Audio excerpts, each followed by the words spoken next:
This video sponsored by BuyMo T-Shopping app. BuyMo T-Shopping application is one of the online shopping app now available on Play Stores and App Stores. இது எதுக்காக கொடுத்துருக்கோம் அப்படின்னு வந்து பார்த்தீங்கன்னா, இந்த BuyMo T-Shoppingல போய் நீங்கள் ஷாப்பிங் பண்ணும்போது கண்டிப்பாக பொருள் வந்து தரமானதாக நியாயமானதாக கண்டிப்பாக இருக்கும். இது வந்து நீங்கள் அமேசான் ஃப்ளிப்கார்ட்டில் ஆர்டர் பண்ணுறதை விடவும் இது வந்து விலை குறைவாக கிடைக்கும். கண்டிப்பாக கம்பேர் பண்ணி பாருங்கள், கம்மியாக கிடைக்கும்.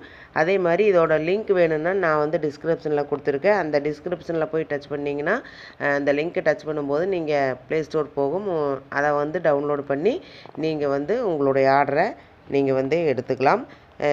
என்ன பொருள் வாங்குறதுனாலும் வாங்கலாம். ஹோம் அப்ளையன்சஸ் வாங்குறதுனாலும் வாங்கலாம், இல்லை காய்கறி வாங்குறதுனாலும் வாங்கலாம், வீட்டுக்கு மளிகை பொருட்கள் வாங்குறதுனாலும் இந்த ஆப்பில் போய் நீங்கள் வாங்கும்போது உங்களுக்கு குறைவான விலையிலையும் தரமானதாகவும் இருக்கும். இதை தான் நம்ம எல்லாருமே விரும்புவோம். அதே நம்ம விரும்புகிற மாதிரி பொருள் வேணும்னா நீங்கள் ஒரு தடவை இந்த BuyMo ஷாப்பிங் பண்ணி பாருங்கள். உங்களுக்கு ரொம்ப ரொம்ப பிடிக்கும். லிங்க் வந்து டிஸ்கிரிப்ஷனில் இருக்குது, யூஸ் பண்ணிக்கோங்க. Welcome to my channel. இன்றைக்கி என்ன பார்க்க போகிறோம் அப்படின்னா, புதிதாக அமைக்கப்பட்ட தேசிய நெடுஞ்சாலையம் ஒரு மலைக்கே இப்படியா அப்படிங்கிற தலைப்பு. இதனுடைய விளக்கம் என்னங்கிறத வீடியோக்குள்ளே போய் பார்க்கலாம். கேரளத்தில் புதிதாக அமைக்கப்பட்டு வந்த தேசிய நெடுஞ்சாலை ஒரு நாள் பெய்த மழையில் மோசமாக சேதமடைந்துள்ளது. கேரளா மாநிலத்தில் ஒரு சில நாட்களுக்கு முன்பு பெய்த பலத்த மழையில் சுமார் 644 கிலோமீட்டர் தொலைவுக்கு அமைக்கப்பட்டு வந்த 6 வழி தேசிய நெடுஞ்சாலை கடுமையாக சேதமடைந்திருப்பது கட்டுமான பணிகள் குறித்து மாநில மக்களின் கவலையை அதிகரிக்க செய்திருக்கிறது. கேரள மாநிலம் மலப்புரம் மாவட்டத்தில் குரியாத் பகுதியில் கட்டப்பட்டு வந்த தேசிய நெடுஞ்சாலை 66 ஒரு பகுதி ஒரு சில நாட்களுக்கு முன்பு பெய்த மழையில் கடுமையாக சேதமடைந்துள்ளதை கண்டித்து உள்ளூர் மக்கள் போராட்டத்தில் ஈடுபட்டுள்ளனர்.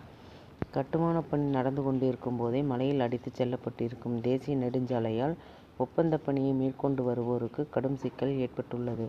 நல்ல வேளையாக இந்த சாலை திறக்கப்படாததால் உயிராபத்து நேரிடவில்லை என்றாலும் இந்த கட்டுமானத்தின்படி 644 கிலோமீட்டருக்கு 6 வழி நெடுஞ்சாலையில் அமைக்கப்பட்டு வரும் நிலையில் ஒட்டுமொத்த பணியும் கேள்விக்குறியிருப்பதாக கூறுகிறார்கள் உள்ளூர் மக்கள். ஏதோ நிலநடுக்கம் வந்தது போல சாலை தாறுமாறாக சிதறியும் தண்ணீர் தேங்கியும் காணப்படும் புகைப்படங்களும் வீடியோக்களும் சமூக வலைதளங்களில் வைரலாகி வருகிறது.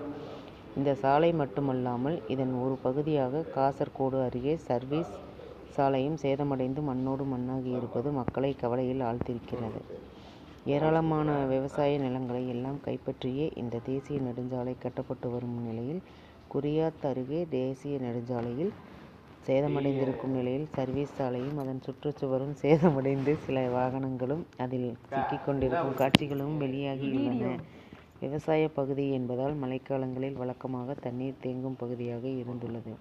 அப்படியே இருந்தாலும் இது ஒன்றும் மழைக்காலம் இல்லை. இந்த சாலையில் வாகனங்களும் சென்று கொண்டிருந்தது. இங்கே பனம்புலா மற்றும் கடலுண்டிப்புலா ஆறுகள் ஓடிக்கொண்டிருப்பதால் மிகவும் அபாயகரமான பகுதியாக இது இருக்கிறது. எனவே இங்கிருக்கும் மண் தரத்தை சோதித்து தேசிய நெடுஞ்சாலை கட்டுமான பணிகள் மிகவும் கவனத்துடன் மேற்கொள்ளப்பட்டிருக்க வேண்டும் என்று அப்பகுதி மக்கள் வலியுறுத்துகிறார்கள்.